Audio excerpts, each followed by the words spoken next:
गुरु जी ने ये कहना होता, करना होता तो सन्यासी जीवन ही क्यों लेता? चप्पल से आप गलत का अंदाजा कैसे लगा लोगे? चप्पल पे लिखा हुआ था कि मैं गलत रास्ते से आई हूँ, चप्पल से लिखा मैं ठीक रास्ते से आई हूँ, चप्पल से लिखा था कि स्वामी ने पहन रखी थी। पहला क्वेश्चन तो यही रहेगा, क्या उन गाने डिलीट होने से बदमाशी हरियाणा के अंदर कम हो जाएगी? अब मेरे को ये सन्यासी के उससे क्वेश्चन पूछ रहे हो या एडवोकेट के अकॉर्डिंग? मैं एडवोकेट के अकॉर्डिंग पूछ रहा हूँ आपको। पर मैं सन्यासी जे बेस में हूँ तो एडवोकेट का कोई क्वेश्चन नहीं है। अच्छा, मेरा आखिरी क्वेश्चन ये रहेगा, जो आजकल जो भगवा पहन के और उसके बाद में अश्लीलता भी बहुत ज़्यादा बढ़ रही है, क्राइम भी बहुत ज़्यादा बढ़ रहा है, और कहीं ना कहीं वो आड़ ले लेते हैं भगवे की, ताकि जो हिंदुत्व जो है, जो सनातन जो धर्म है, वो उसके पक्ष में खड़ा हो जाए। ऐसे लोगों के बारे में आपकी क्या कुछ प्रतिक्रिया है? जिन्होंने ये भगवा धारण करके सन्यासी बन के ये चीजें की हैं, तो आप ये भी देख लीजिए उनको सजा तो मिली है। रामपाल जी भी आए हैं, राम रहीम भी आए हैं, धुरंधर हैं, आए हैं। तभी तो कहा है कर्म करिए, फल की इच्छा मत कीजिए। आप बुरा करोगे तो फल तो आपको मिलेगा, अच्छा करोगे तो आपको फल अच्छा मिलेगा। जिसका जो है वो करके जाएगा जी।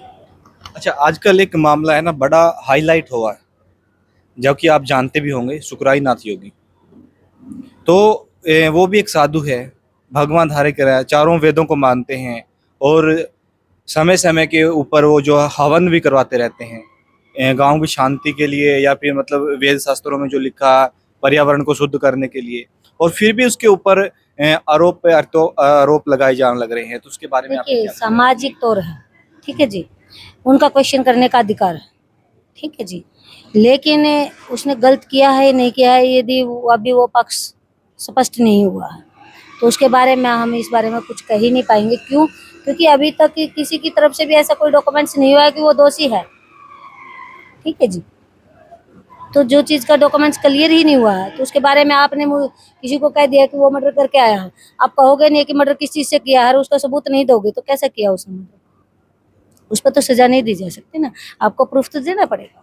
अच्छा, एक मेरा आखिरी मेरा शायद मेरा क्वेश्चन रहेगा ये, जो चारों वेदों का ज्ञाता है, ज्ञान है उसको, तकरीबन मेरे हिसाब से उसको पूरी नॉलेज आ जाती है, क्योंकि वेदों के अंदर बहुत कुछ लिखा हुआ है। जिसने रामायण पढ़ ली, महाभारत पढ़ ली, गीता पढ़ ली, तो तकरीबन उसके जो मस्तिष्क है वो अच्छे से काम करने लग जाता है, वो शायद ही गलत दिशा में जाएगा। लेकिन सुकराईनाथ जी जो हैं, उनके अंदर ये सारी काबिलियत देखने को मिल सकती है, लेकिन फिर भी उसके ऊपर एक नारी को मतलब बड़े गलत तरीके से देखिए वो करने का। उन्होंने एक जी। क्वेश्चन कहा है कि नारी इतने दिन यहाँ क्यों रही, हम्म, यही क्वेश्चन होगा जी बिल्कुल। जितना मैंने वीडियो देखी हाँ है। हाँ जी, देखिए सही मैं पकड़े किसी आप। भी ग्रुप पे कोई क्वेश्चन मार्क नहीं है बिल्कुल मेरा। बिल्कुल, आप सही पकड़े। यदि आप एक बात बताइए वहां रह रही है तो वो 4 दिन रही है, किसी ने भी क्वेश्चन उठाया हो तो उस टाइम पर उसी टाइम पहले दिन ही उठा देना चाहिए था ना कि आज ये क्यों रह रही है, 4 दिन बाद क्यों? और जो कि एक महिला भी थी देखिए वहाँ। मेरी बात सुनिए, आप एक चीज को कहते हो कि यहाँ पे रुकना ये अलाउड नहीं है। अब किसी का भी कोई आश्रम है, रूल तो उसी के होंगे ना। और कोई अबला या कोई आ जाती है कि भाई वो जाने के लिए रास्ता नहीं है, रात को रुकने के लिए उसकी जगह नहीं है, तो क्या उसको जगह नहीं दी जाएगी? क्योंकि जो एक संस्था होगी वहाँ पे कोई भी रुक सकता देखो उसके पाए ऊपर उन्होंने क्वेश्चन उठा दिया कि वो रही क्यों। देखिए मुझे उसकी स्टोरी तो नहीं पता, लेकिन मैंने जैसे आपने यूट्यूब पे देखी मैंने भी देखी है, लेकिन दोनों पक्षों के पास ऐसा कोई सबूत नहीं है कि उसने गलत किया, तो आप कैसे कहोगे? देखिए हमारे संस्कार क्या कहते हैं कि अपने जुबान से हम गलत नहीं कह सकते, किसी को भी नहीं कहेंगे। क्यों नहीं कहेंगे? क्योंकि हमने गलत देखा ही नहीं है। आप और मैं गलत क्यों कह देंगे, किसी को भी क्यों कहें? क्योंकि उन्होंने एलिगेशन लगाया कि एक औरत वहां 4 दिन से रह रही है, उन्होंने कहा है कि वो सेवा में थी या किसी भी चीज में थी, या उसको रास्ता नहीं था या रहने के लिए जगह नहीं थी, ठीक है। लेकिन दोनों के पास ऐसा कोई स्टिक कोई आंसर नहीं है कि भाई उस पर कोई क्वेश्चन उठाया जाए। तो मेरा मानना है कि उस चीज को छोड़कर आगे बढ़ना चाहिए। है। जैसे कि एक महिला वहाँ पे 7 साल से जो वहाँ पे सेवा कर रही थी, उसने भी आरोप लगाया कि यहाँ पे मैंने गुलाबी कलर की चप्पल नहीं देखी है। तो उन्होंने चप्पल देखी, लेकिन जो तथ्य है वो शायद उसने नहीं देखा, सिर्फ चप्पल देखी। आप इसको वकील के हिसाब से जवाब दीजिए, तो इसके बारे में क्या कुछ? चप्पल से आप गलत का अंदाजा कैसे लगा लोगे? चप्पल पे लिखा हुआ था कि मैं गलत रास्ते से आई हूँ, चप्पल से लिखा मैं ठीक रास्ते से आई हूँ, चप्पल से लिखा था कि स्वामी ने पहन रखी थी, चप्पल से लिखा किसी औरत पहन के आई थी। अब हम यहाँ वन पे बैठे हैं और यहाँ वन से उठ के हमने कोई बाथरूम करने जाना होता है तो कई बार लेडीज की चप्पल होती है, हम उसकी पहन के चले जाते हैं, बाथरूम ही तो करके आना है। तो क्या हो गया, मैं बाथरूम से बाहर निकला, मैं जेंट्स ही हूँ, और मैं बाथरूम में लेडीज की चप्पल पहन के बाथरूम करके आ गया और चप्पल निकाल दी, तो आप क्या कहोगे कि भैया शायद अंदर बाथरूम में लेडीज होगी? क्वेश्चन तो नहीं है। देखिए मैं वो चीज नहीं करूंगी, क्योंकि कोर्ट में हम ये कहते हैं कि भाई उसने मर्डर कर दिया, जनाब किया किस चीज से, वो भी तो हमें हो ना, चाकू छुरी बंदूक कोई चीज तो यूज की होगी ना।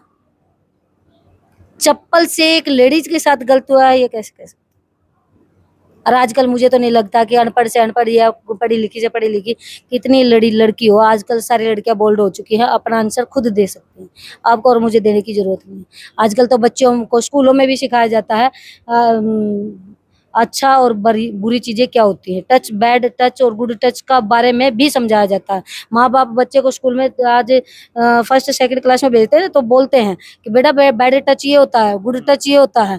तो एक इतनी बड़ी लेडीज उस आश्रम में रहेगी तो उसे अच्छा और बुरा नहीं पता है, और जब आपने देखा है तो आपने उसी टाइम करना चाहिए, मेरा एक मानना है। देखो इज्जत उतनी जेंट्स की है इतनी ही लेडीज की है, मैं दोनों को एक समान लेती हूँ, मैं किसी में कोई कमी नहीं निकालती। देखते हो तो आप बोलिए, नहीं देखा तो अभी आश्रम में औरतें भी अपना पर्चा लिखवाने आ सकती है, जेंट्स भी आ सकते हैं, तो उसमें आप क्या कहोगे, गुरु गलत हो गए? ऐसा तो नहीं। ठीक है। अच्छा गुरु आखिरी जी ने ये कहना होता करना होता तो सन्यासी जीवन ही क्यों लेता, सन्यासी जीवन लेता क्यों? ये करना होता तो अपना घर परिवार अपना धन दौलत सब छोड़ के वो सन्यासी पे उतरा है, तो क्यों करते हो, बताइए मुझे। अच्छा आखिरी मेरा क्वेश्चन रहेगा ये, जो आजकल हरियाणा के अंदर क्राइम बहुत ज्यादा बढ़ गया है, हाई लेवल का बढ़ गया है, जो कि जिस पे सरकार भी व्यवस्था होगी, जो बदमाशी गाने थे वो भी उन्होंने डिलीट करवा दिए। लेकिन पहला क्वेश्चन तो यही रहेगा, क्या उन गाने डिलीट होने से बदमाशी हरियाणा के अंदर कम हो जाएगी? अब मेरे को ये सन्यासी के उससे क्वेश्चन पूछ रहे हो या एडवोकेट के अकॉर्डिंग मैं पूछ रहे हो? एडवोकेट के अकॉर्डिंग पूछ रहा हूँ आपको। पर मैं सन्यासी जे बेस में हूँ तो एडवोकेट का कोई क्वेश्चन नहीं है क्योंकि जिस टाइम मैं कोर्ट की यूनिफॉर्म में हूँ उस टाइम पे इंटरव्यू लिया, उसका रिप्लाई मैं जरूर दूंगी। अच्छा जी। तो जो बढ़ते हुए जो क्राइम है तो ये कैसे रुक सकता है? सर ये आपके और क्योंकि मेरे हाथ से रुकेगा। ये देखिए, क्वेश्चन है, ये हाँ बिल्कुल सन्यासी भी बता हाँ, सकता है और एडवोकेट भी बता सकता है। आप ये कह रहे हो कि भाई मतलब पुलिस वाले ही कानून रोक सकते हैं क्राइम को।